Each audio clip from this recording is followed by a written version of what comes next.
With what could be a consumer canary in the coal mine.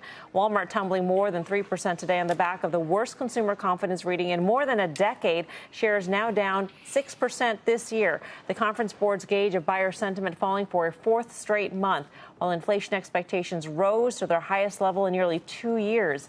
Less than 40% of consumers say they expect stocks to rise in the next year. That's 10 percentage points less than in February. And just 16% say they expect job openings to rise. The implications being felt throughout the consumer space, from dollar stores to department stores, luxury to athletic wear. Those stocks all seeing outsized losses in today's session. So does this latest data suggest chances for a recession are higher than we might think?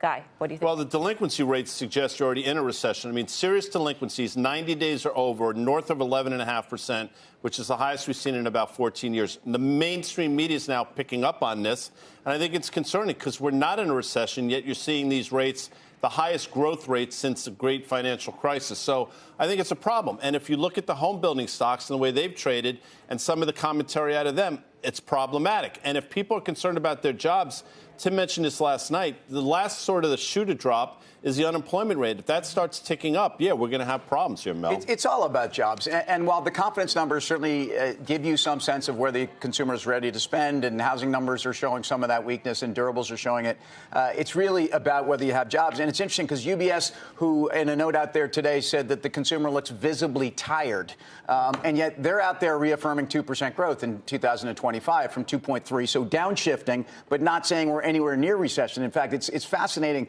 that suddenly we have people saying whatever the percentages are on recession are north of 50% suddenly for the first time. It's a very different view than what I think you're getting from the labor market. The labor market is not telling us that. The Fed is not concerned about that either. So, and I would echo the fact that this was slowflation. I mean, this was, if anything, the consumer confidence, read into it what you want about the economy, but there's no question there was inflation in there. There's no question. You look at the 12-month mean inflation expectations, so 1 year out, and they're up to 6.3%. They were about 5% back in November, and they're, back pre-COVID, they were in the mid-4s. So inflation's back. The Fed has to be careful about this, but the economy's not falling apart. Yeah, well, I'll just say what's showing it, what's not showing it.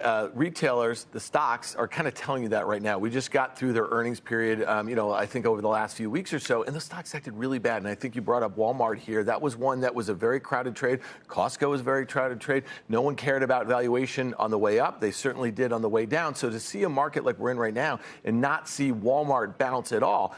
The flip side of this is that, when you look at this consumer data, we had the University of Michigan, I think 2 weeks ago or so, it really was split right down Democrat and Republican. The Democrats thought it was much worse. The Republicans thought it was a lot better.